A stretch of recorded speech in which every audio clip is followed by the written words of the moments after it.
Hello, dear ones. I'm Jim Garrison, and I want to welcome you to this December gathering of our Chartres community as we prepare ourselves for the upcoming pilgrimage to that sacred site of Chartres in July of 2025, July 6th through 12th. I was thinking about Chartres this past couple of days as we saw some of the film from Notre Dame Cathedral and the opening of that extraordinary cathedral 6 years after the fire engulfed the back part of the cathedral and closed it down. We were in Chartres closely following on the fire at Notre Dame, and we made a contribution donation to the cathedral to make sure that the infrastructure there in Chartres was kept up. And, these buildings, in Chartres' case, for example, 800 years old. Just think if your house was 800 years old, being used every day. In the case of Notre Dame and Chartres, by thousands of people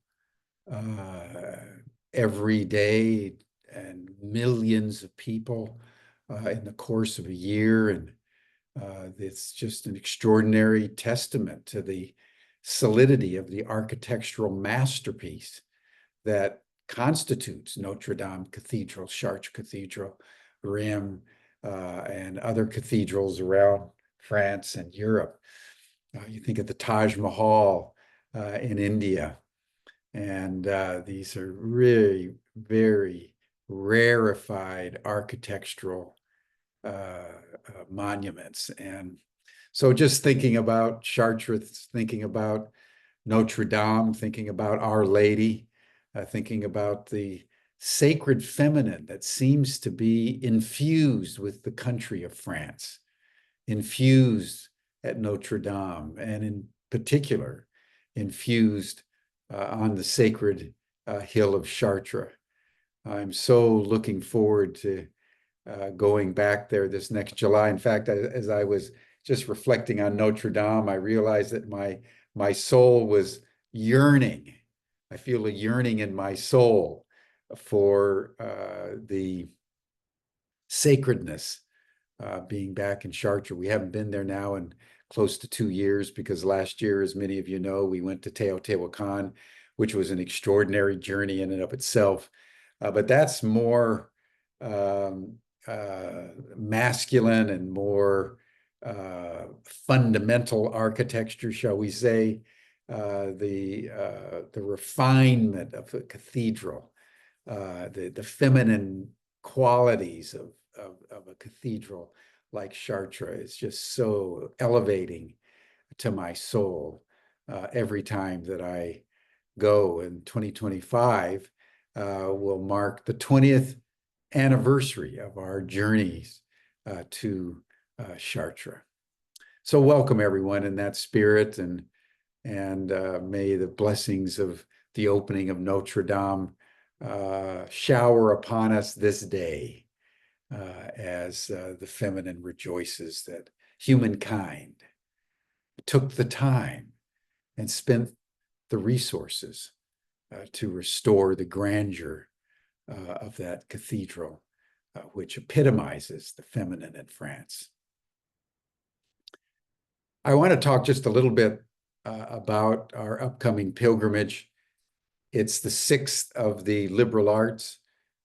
You may all know that it was Pythagoras 2,600 years ago in the 6th century BC in ancient Greece, understanding that the universe was comprised of number and sacred geometry and sound.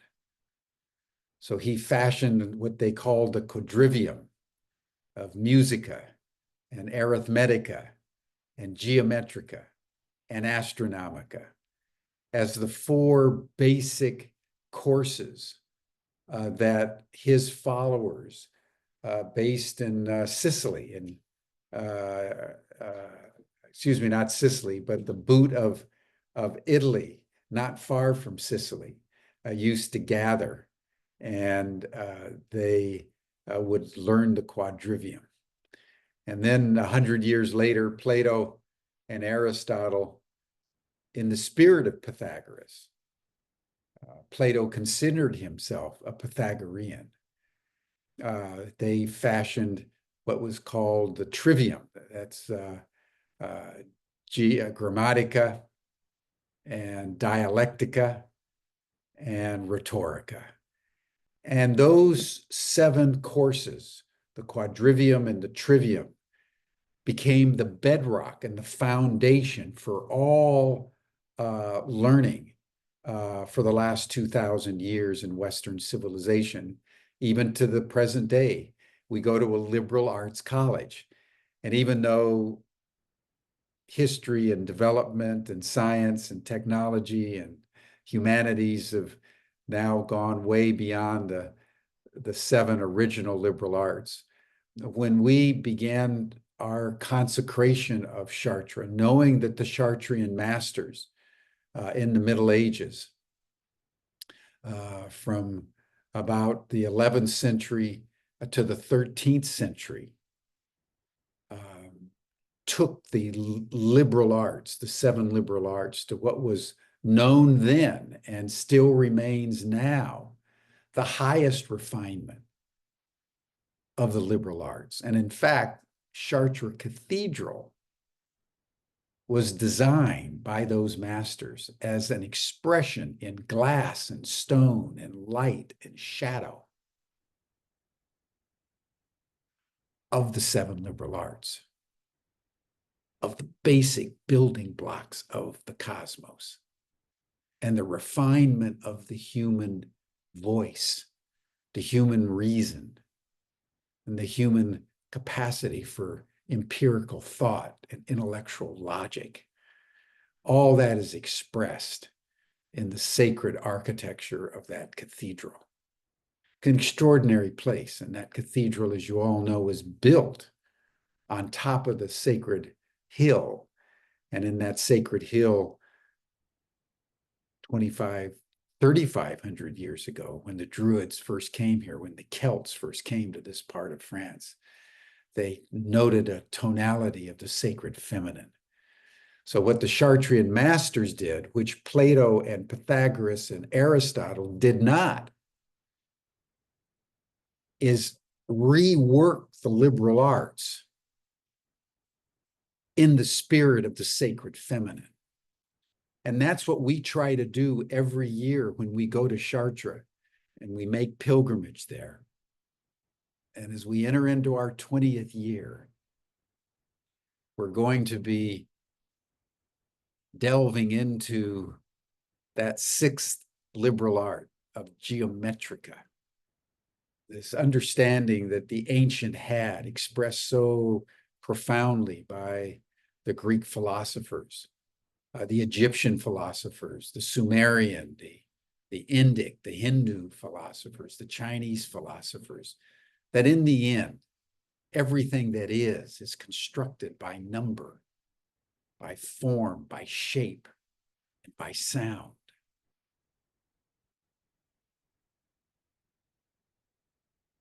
Next year, we're going to be exploring the sacred living geometry of water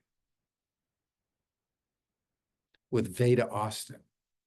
And I can't think, in all the years we've been going to Chartres, I can't think of a more exciting faculty and subject to be exploring, because Veda Austin has done extraordinary pioneering work. So I want to introduce her to you. Those of you who may not have seen her on Humanity Rising or seen her YouTube, she's in New Zealand. So this is the middle of the night for her. And so just a couple of days ago, I spoke with her, and we did about a 20-minute recording with Veda that we're going to play right now, so you can get a sense of who she is and the brilliance of her mind and the passion of her spirit as she uncovers some of the most extraordinary information about nature I personally have ever heard. And she has completely radicalized my understanding of water as not just something you drink in a glass, but that has its own intelligence. It can speak with you, can be a portal to the ancestors, and can engage in intelligible communication. So Georg's going to put the recording on, and then I'll circle back at the end and we will proceed. Well, welcome, Veda. I know you're coming in from New Zealand. It's a pleasure to have you as part of our Chartres community in anticipation of your teaching next July 6th through 12th in Chartres, France. Why don't we begin with you just telling our community a little bit more about yourself and how you discovered this miraculous intelligence of water. Well, thank you so much for having me, and I'm very excited to be part of this event. So, I am a water researcher, water lover, and I believe that as I've been working in this field of water, water has shared with me some of its deepest mysteries and secrets. And the way in which my cat wants to go outside, so and the way in which I have done this has been through curiosity. So I began this work after having had a very big healing experience with a artesian water here in New Zealand. And my question was, how come this water behaved in a completely different way with me than other waters I had drunk? What made it healing? And so I went straight to an analysis. An analysis only tells you what's in the water. And I started to want deeper answers. And I ended up asking a very important question of which I have continued to ask, and that is, what is water? And if you ask a scientist or a teacher even, they'll tell you, oh, water is H2O. But that didn't land with me. I was like, well, what does that mean to me? What do I learn about that? And it's just two hydrogens and an oxygen. Someone told me, the two hydrogens are feminine in the mode of levity, and the large oxygen is masculine in the mode of gravity, and together they create liquid water and balance on Earth. And that landed for me, even more so. When I found out that water is actually only one part matter, the hydrogens and oxygen, and the rest is photonic light, then I realized that water is a lighthouse, and that in our body there are trillions of water molecules, and by molecular count, not by volume, we're 99% water, and that literally there are more water molecules in our bodies than all of the stars in the perceivable universe. And yet at school, we're mostly just taught about the hydrological system. I figured I'm looking in the wrong direction. I don't think we really know what water is, so how can I know more about it? I started to investigate who's doing what in the area of research around water. And of course, I came across Masaru Emoto, but I also came across a man called Laurent Costa, who was also doing microscopic photographs of water, flash freezing the water and photographing the ice crystals. But there was no part of him that was experimenting. See, he believed that water was his spiritual teacher, and I really loved that way of approaching water. And not only did he see geometries, but he saw imagery. Through the microscope, he was seeing smiley faces, he was seeing hearts, he was seeing cats, just like the cat that just walked past in my field here. And he was seeing things relative to his environment, to his feelings, and even to his thoughts. And that blew me away because years ago I was studying archaeology. I've always had an interest in the ancient mysteries. And then I also have been was in research and development for the kind of water that helped heal me. People were trying to figure out how that was working.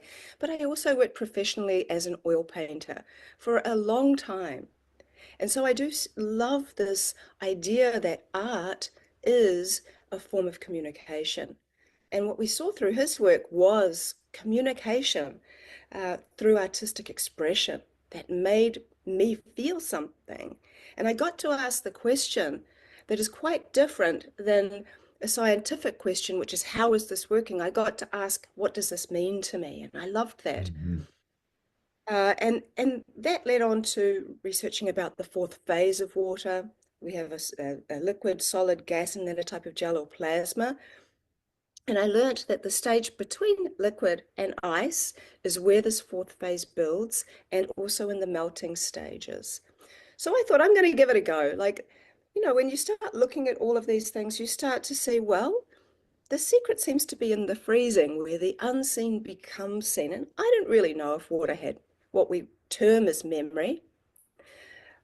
To be honest, I'm more inclined to lean into the Aboriginal belief system of that perhaps actually maybe it's water dreaming, maybe it's water imagining, as opposed to it being necessarily memory, because I see that water's not stuck in time and space, and I have lots of evidence of that. However, you asked about the beginning, and I realize this is a long-winded way of telling you, Take your time. but I thought, well, I am going to simply freeze some water or set some kind of intention, or maybe I'll project a thought into the water. I went for the most random thing I could think of to see whether or not something would work. So I wasn't sure if this was true. And so I'm holding a glass dish, a petri dish of water. So I was working on a separate project, so I had some glass petri dishes. And I put some of the water that helped heal me in there. I have used all kinds of water over the years. And I'm like, okay, what am I going to think about? And I noticed there was a little bit of fluff floating around in the dish. So I was like, oh my God. So I put my hand in to take out the fluff, consciously thinking, I wonder if my hand will have any impact on the water's quote unquote memory, because obviously I didn't know if that was real. So I thought, you know what that thought's going to do? I put it into the freezer with my peas and broccoli and everything else, and I froze it solid. And that was when I froze water solid, of which I have not done in 9 years. I have prolifically been doing this for 10 years now. Wow. And first year, I froze water solid. When I pulled that dish out and took my first photograph, there was an image of a hand in it that took up half the petri dish, and the petri dish was literally the size of my hand. So this is a huge image if you're even thinking macroscopically. And the image looked just like an X-ray of my hand. And I was a little, freaked out. I was not expecting to see this whatsoever. And we've actually done a questionnaire that was a blind questionnaire. It went out to people, sent through people that didn't know me throughout social media. And the questionnaire had 24 pictures of all of some of my images. And the question was, what does this look like to you? No leading question at all. Mhm. 198 people, they did this survey, and 85% of the people recognized the imagery in the ice for what the influence was prior to freezing. And there were three where 100% of people were able to recognize the image, and one of those was this hand image. So that led me on to thinking, well, what would be the most informed water? And I thought, it's got to be seawater outside of amniotic fluid. So I was living by the ocean. I froze a very thin layer, and I froze it solid. This was again back when I did this freezing solid thing. And the image in the ice was of this fish with gills and an eye and the shape of the fish and the tail and the fins in it. And my freezer became my most used household appliance because it was so. And a year later, after having really become more familiar with Dr. Gerald Pollack's work and this fourth phase stage, the in-between stages, because I've Mhm. always thought the secrets to life are in the subtleties. And I started to open my freezer earlier and earlier to see if I could see when the ice was freezing, but Mhm. before it had solid. And in my freezer, at around the 5 minute 20 mark, I have liquid on top and ice underneath. And I thought, oh, that's really interesting. I wonder what those patterns look like. So I took the sample out, tipped the liquid away, and photographed the remaining crystallography. And that is now my freezing method that I call CMP, which stands for Collective Molecular Photography, because I think the water molecules are working as a kind of collective to design imagery relative to the influence. So I now have a body of around about 53,000 photos of water Amazing. responding in an intelligent manner. And I share these openly and frequently, and I have taught thousands of people around the world, and I openly share their images too. But over the time, I've become very familiar that there are three ways in which water shares information using this method. One is a signature pattern, which allows you to identify the type of water it is based on a pattern that repeats. So you can identify spring water by its hexagonal pattern, by filtered water by a particular pattern that looks like compacted lines. Rainwater has a kind of fanning pattern. Seawater has a very specific pattern, which has lots of these kind of circles that look like indented subwoofers with little stars inside. Mm. The list. Then you have art, and I think that art is the heart. That art is the heart of water, and that's what most people are familiar with my work. And then there are hydroglyphs. And hydroglyphs are where I've been getting the most scientific attention because of the vast amount of repeatability with them. And what is so exciting about hydroglyphs is that I have been using written words as my influence and the same word in multiple languages. And what's fascinating is that when you write a word, you put your dish of water on top of it for 30 seconds. 30 seconds is my timing protocol. Remove and freeze using my method. What I see is the same symbol appear over and over again. For Amazing. me, one hydroglyph, I need to have seen the same symbol appear at least 50 times. So essentially, the words have become the Rosetta Stone for a potential universal language of symbols. That's extraordinary. That, that water has such a dimensionalized intelligence is basically what we're discovering is the multidimensionality of water. Absolutely. And beyond that, I think if we go back to what I was saying originally about water being a lighthouse, well, at the perfect time, if I open the freezer just at the perfect time, when the ice is just starting to send its little ice shoots out, but the rest is all liquid, I have been able to film and photograph and see with my naked eye a light that looks kind of like if you imagine a halo coming out of the tip of the ice. And I actually think it is light that paves the way for the design of this imagery. And I think it's light that is the information highway where water is receiving information and it's being shared by humans or by any living thing. So information exchanges through the light highway. And I say that based off various things, but one of the simplest ways that was explained to me by an Indigenous woman who said she could speak to bees. So bear with me with this. And she said that she would watch their hives for long periods of time until one day a bee somehow communicated to her and said, look, I always give them like a personality. We don't mind you looking at our hive, but please don't look at it for so long because your conscious expression is putting too much light in our hive and we prefer it to be darker. Wow. And that was such a big piece because I think what is actually paving the way for this imagery, for thoughts to be crystallized in ice, is the light within the water.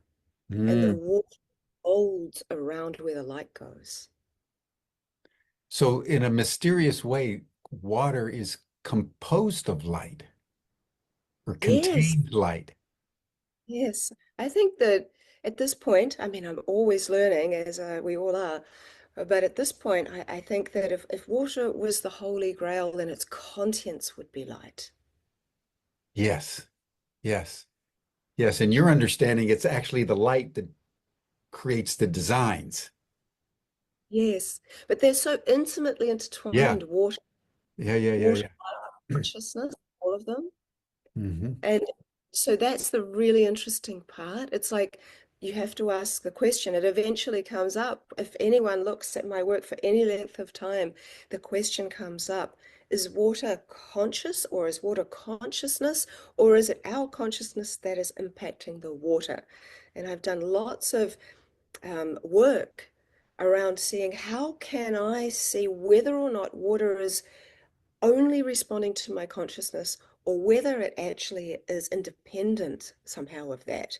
And some of the ways that I've done that, obviously, is very difficult to take consciousness out of the equation. And my relationship or my relational work with water is very in depth and intertwined. My father is native New Zealand Maori, and we have a saying that I am the river and the river is me.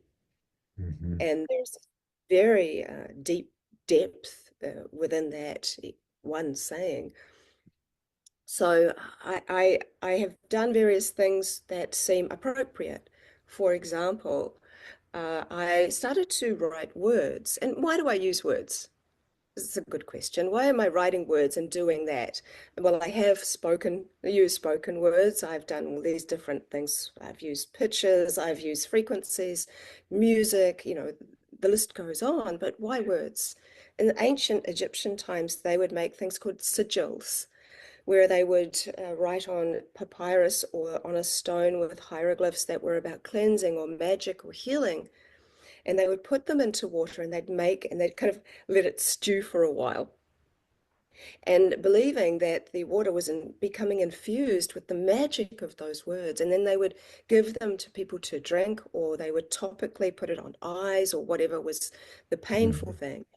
uh, Homeopathy today, they make paper remedies. They'll write a word, put the glass of water on the word, and then give it to a person. So it seems that water is able to pick up on the energetic of the word. And I'm not saying water's reading words like we are. So within that, I started to use words that were concepts, not something that I can have a visual for, like ego, for example. Ego, we understand the concept, but we can't go and buy it at a store. It's not something we visually have a Hmm. picture for. Hmm. I used that word. I had no idea what water would design, none. But water designed these big shoulders, a long neck, a small face, and a giant balloon head. And that was an extraordinary picture relative to the word ego.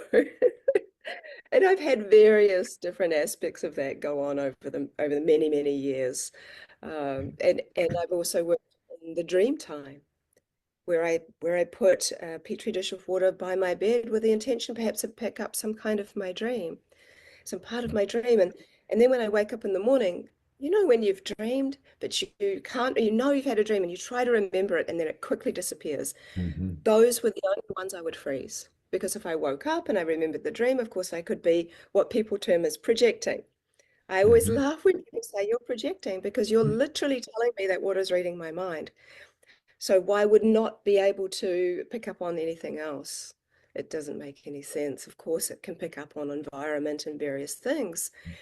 And so, what was amazing about working in the dream time, which I did during lockdowns, I had lots of time on my hands to really work. I dragged the freezer into the bedroom and I did all of this in the dark. As soon as I woke up, I would immediately freeze the water. And so, the imagery I got from the dream time was so clear and Wow. so precise that it would jog my memory of my entire dream 9 out of 10 times. And I was able to record the entire dream. So, how can water accompany me through the dream time if it is not somehow connected to the subconscious or consciousness or the subtle realm, which extends up openings for much, much bigger conversations around water and spirit. Well, and one of the aspects of the relationship between water and spirit is how water serves as a portal for communication with the ancestors and with different dimensions of space-time. Comment on that because I know that's an interest of yours. I That's love this. fascinating. It's fascinating. I mean, you have to understand, I still get blown away every day by this work, and it just keeps expanding and expanding. So, the Maori word for spirit is wairua. Wai is water, and rua is the number two. So, there are many levels of much deeper expressions of meaning of this, but essentially, it's the two waters, the spiritual and physical waters. Now, what are the spiritual waters? So when you start thinking about the different stages of water, now we understand at this point in time that there are four stages of water, which I've mentioned, a liquid, solid, gas, and then a type of gel or plasma, or this in-between stages, fourth phase water. But there are over 300 different types of ice. And I could spend my entire life writing about one of those phases of ice. Whoa. What we think we know about water is just so tiny. But I was on a podcast relatively recently with Robert Edward Grant, and we concur. For years, I have been saying I believe there are more stages to water, and he said mathematically there must be more stages to water. Now, if there are more stages to water, then it is highly possible that one of those stages could be akin to a kind of vibrational vaporous stage, a stage of which is perhaps moving so fast that we can't see it. So we're used to being able to see vapor. If you imagine, we see vapor coming Hmm. off Hmm. the kettle, when the kettle boils. This is something that we see, and then it kind of disappears and evaporates and goes elsewhere. But this vaporous stage is something if that was a vibrational vapor of which was moving so fast we can't see it, it's still in a kind of gaseous stage. So we don't even know what these other stages look like because we haven't found them. But it's possible that even within this gaseous stage, there are many, many stages of that. And if we even go into Mm. that area, for example, consciousness could well be able to leave the body through a more gaseous stage. And when a gas expands, it cools, which is why we might find spirit as cold. But I've interviewed many people who have had near-death experiences, many of whom say they have a sense of rising, and then they look down upon their bodies with no attachment to it. And they have a sense of expansion, of being able to see everything in an entirely different perspective. Mm. Now, could it be that the spirit or the conscious part of us or the soul, because we always hear this, don't we? That the soul, the subtle body, the spirit leaves the body upon death. Well, the question might be, how does it leave upon death? Well, it could be that it is through one of the realms or one Hi of the everyone, stages of I'm shooting water this that video it leaves the because for the body and last almost becomes 5 years what I'm I've working on a said for project which years is now. relating to One of zero the point energy, spiritual aspects of and water I feel is the the impulse witness, to is the begin full observer, disclosure of this and information. simply It being can in an be of observant assistance for state many and then people. go on to another Now, state. in this So video when we you will start about to listen. asking,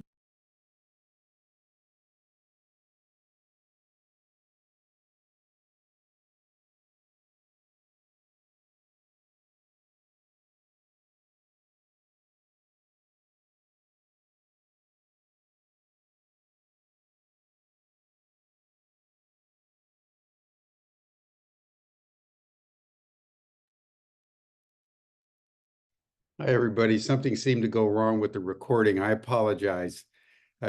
She was almost finished, actually, but I'm sorry we didn't get to hear all Oh, the way. 1 second, Jim. Let me see what's happening here.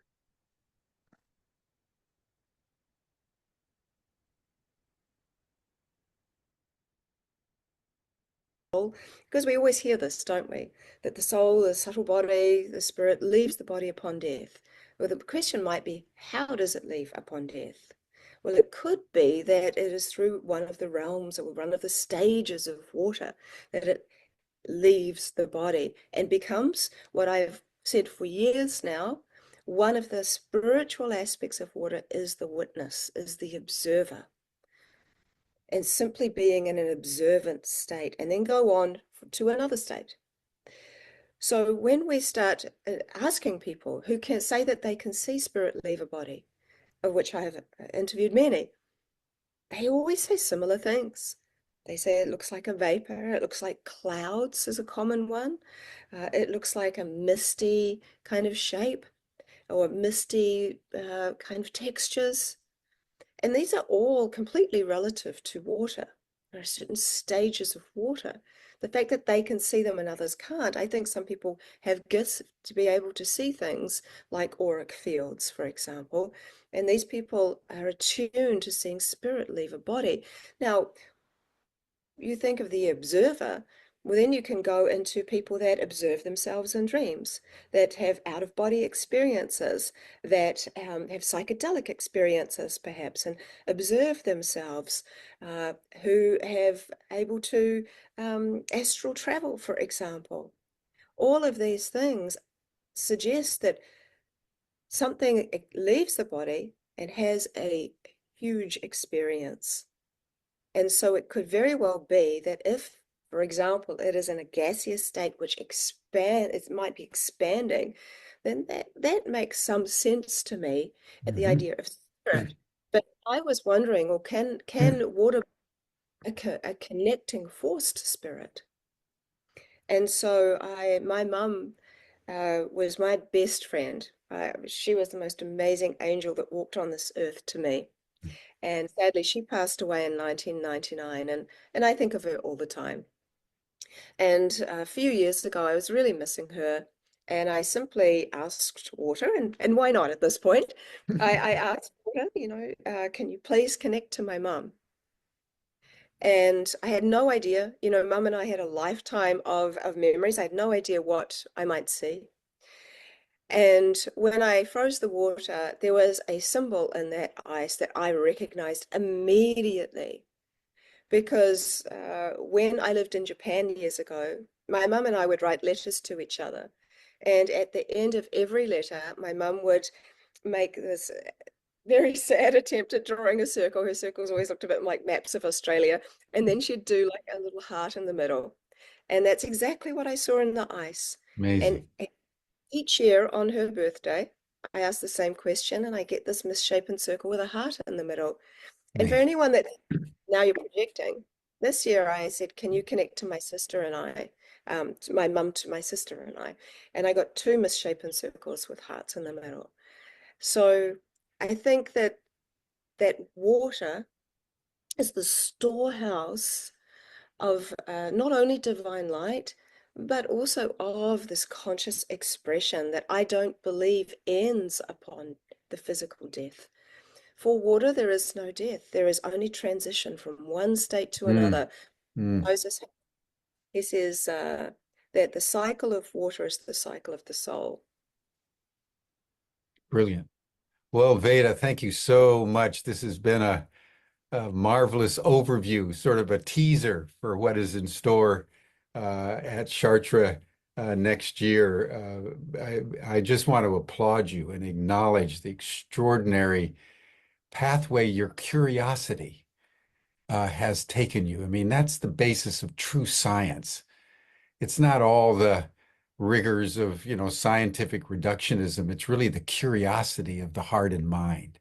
And you really embody that. So I just want to salute you and thank you for it. And we all look forward to seeing you in Chartres. Oh, I'm so grateful. I really appreciate that. And there's so much more to share, and I'm excited to share it. Thank you. Thank you so much.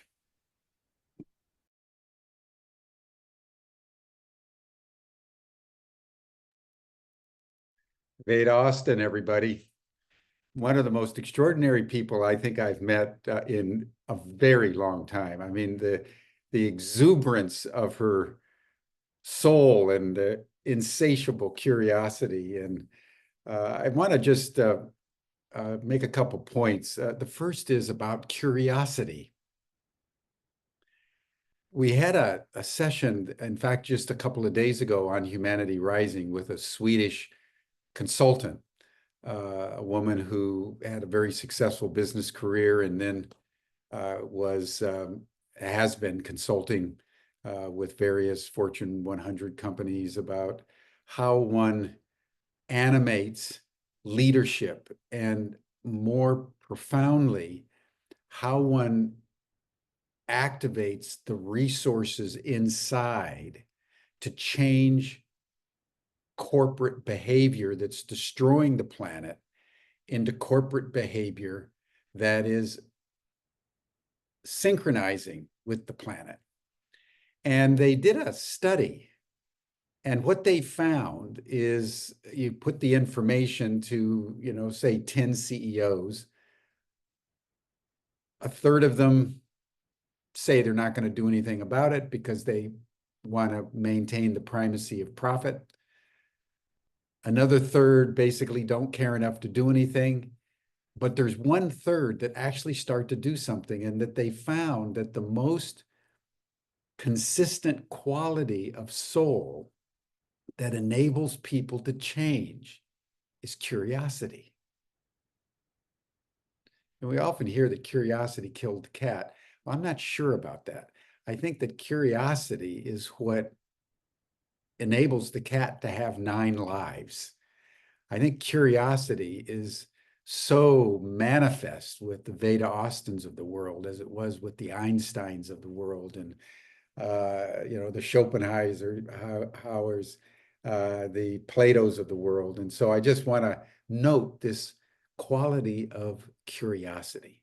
And it's within this spirit that I want to show you something, because I've been following Veda for some time, and I've been doing her work with water, getting a little petri dish, filling it just at the bottom there so it just covers the bottom, and then putting it over a word or putting it in front of the Buddha or just holding it in my hand and then putting it in the freezer and seeing what happens. And I want to show everyone something that just kind of blew me away. Here we go. Look at that. I did a petri dish and I put it in front of a statue of Artemis, and that's just a marble statue that goes straight up. You all seen the classic image of Artemis, the goddess of the hunt in ancient Greece, called Diana by the Romans. Well, normally what you see in a petri dish is an image at the bottom. It's just embedded in the flat ice as the water has frozen. This, if you look at it, is a 3D statue that emerged from the water before it froze. And I immediately sent it to Veda and said, how is this possible? That it wasn't an image of Artemis at the bottom, but a replica, a statue that came out of the water. How does water, if it's frozen, it can't move? If water's not frozen, how does it build itself out? And you can see that's like, it was about 1.5 inches high. Take a look at it. Extraordinary. And she said she'd only seen it once, of a woman who had a bird bath that she communed with the birds on, and then the bird bath froze overnight as she was sort of thinking about the birds, and an image of a bird, 3D sculpture of a bird, appeared out of the water. And Veda said that was the only time she'd ever heard of it. So, I mean, I was exhilarated beyond words that something like this happened to little old me.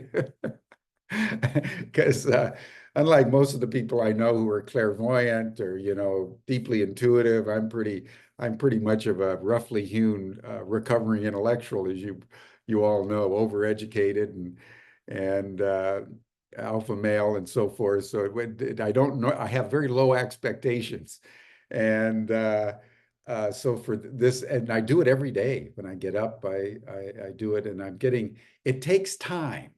You got to develop as you can see from Veda. She has a mystical relationship with water, like Jane Goodall has with the chimpanzees, or others that who are horse whisperers or tree whisperers, or people who really have a deep communion with other beings. You can just feel it in them. And so as I've been cultivating my relationship with water, it's been a matter of intense curiosity, but also deep inspiration that I'm capable of resonating with water in an intelligible way. And then it can even build little statues right in front of me that make me realize that this is a deep awareness that's growing in me with water. And every time I take a glass of water now, I hold it in my hands and I just thank it and let my heartbeat through my hand just pulse with the water for 20 seconds, 30 seconds.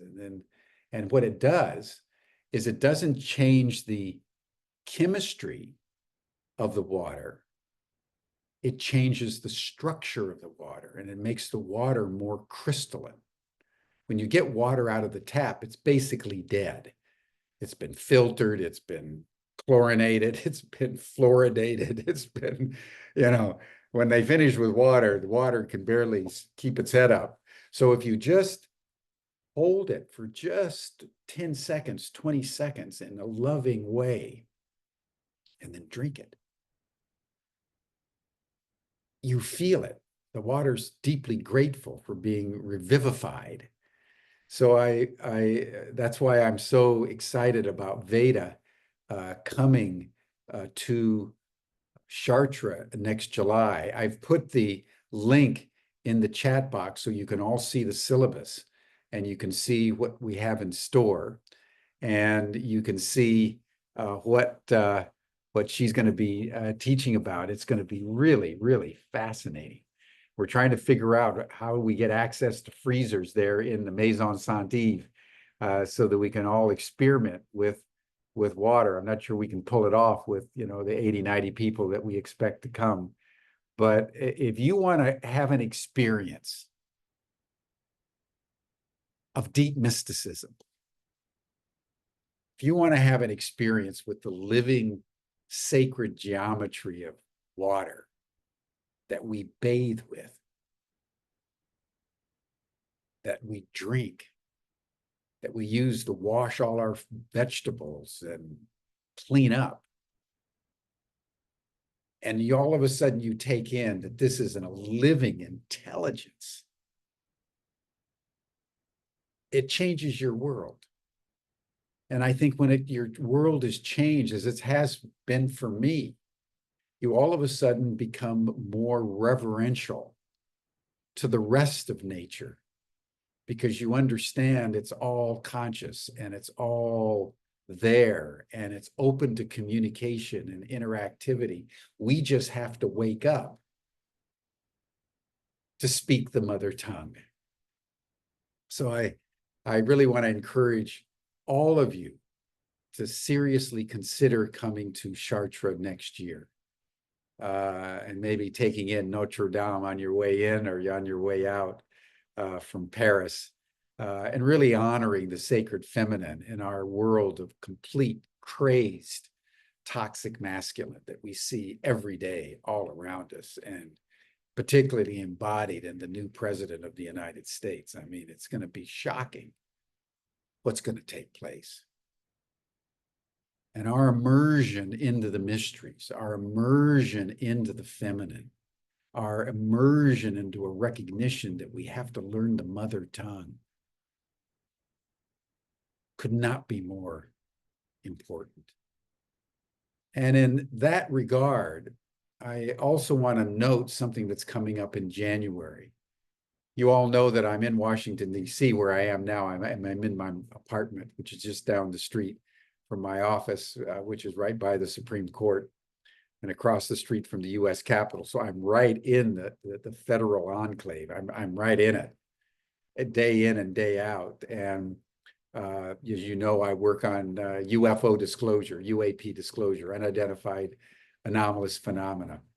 It's exciting. I've never been so excited in my whole life as working with the reality that we are not alone, that extraterrestrials are here. They've been here for some time, and they're in communication and contact with thousands and thousands of people all over the world. Well, in January, we're going to be offering a course in remote viewing with Bertie Jaworski, one of the world's most well-known remote viewers, who regularly communicates with ETs through remote viewing. So if you want to upgrade your faculty for learning the mother tongue, whether it's communicating with water or communicating with ETs or communicating with your dogs and cats, if you learn remote viewing, you increase your capacity for these kinds of mentally telepathic communications with other beings, other conscious beings. I say this because at Ubiquity University, we are deeply committed to empowering our students and our community with the tools they need, not only to navigate hypercomplexity in this world of chaotic time, space, and causality, but how do we deepen ourselves into our own psyche and souls, connecting with the deeper strata of nature out of which we come and back to which we return, by having courses like the sacred geometry of water with Veda Austin, or learning remote viewing so you can engage in intelligible communication with extraterrestrial beings with Bertie Jaworski. That's what makes what I do as president of Ubiquity so deeply exciting.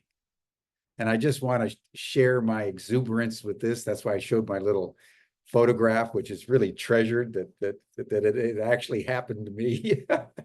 I'm used to having all these experiences happen to the other guy, and I always marvel and deeply appreciate it and do everything I can to promote it, as you all know. But occasionally it even happens to us mere mortals. And that's what makes one understand that the intelligence that holds the whole world together and the cosmos with it is deeply merciful and generous in its capaciousness and its willingness to share, even unto the least of them, saith the Lord.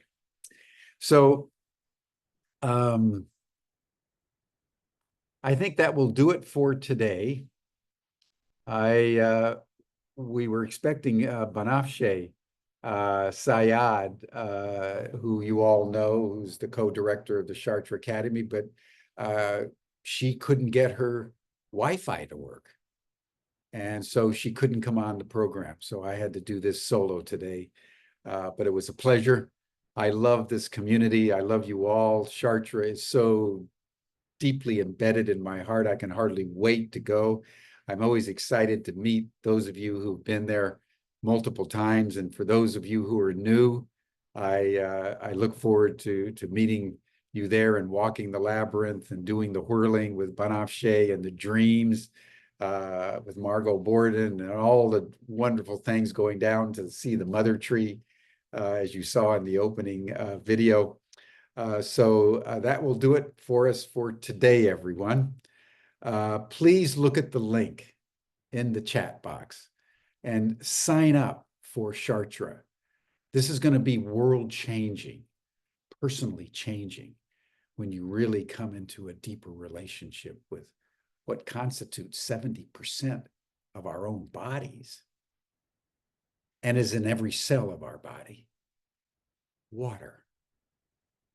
Thank you, everyone. Love you all dearly. Have a wonderful holiday. Have a great Hanukkah, a great Christmas, a great New Year's, and then we'll see you the second Sunday of January with an exciting speaker as we go into our home stretch for our pilgrimage July 6th through 12th in Chartres, France. Thanks, everyone. Love you all. Bye for now.